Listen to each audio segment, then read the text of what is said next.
বন্ধুরা, আমাদের বাড়ির পৌষ পার্বণের পিঠাপুলি বানানো হয়ে গেছে। মা বেশি রকমের আজকে বানায়নি, কারণ আমার ভাই আর ঠাকুমা বাড়িতে নেই। ঠাকুমা কালকে জেঠুর বাড়ি গেছে, আর ভাই গেছে হচ্ছে ঘুরতে। তো বলেছে যে ওরা যখন বাড়িতে আসবে তখন আরো বেশি করে বানাবে। আজকে অল্প করে কয়েকটা খাওয়ার জন্য বানিয়েছে।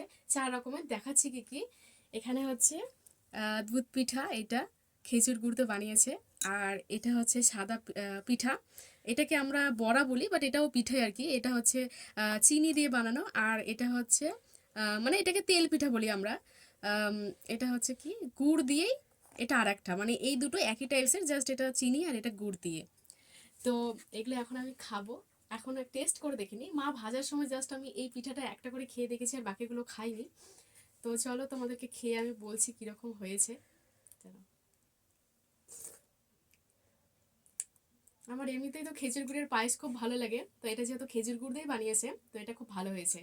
তো তোমাদের বাড়ির কার কার বানানো হয়ে গেছে আমাকে কমেন্টে জানিও।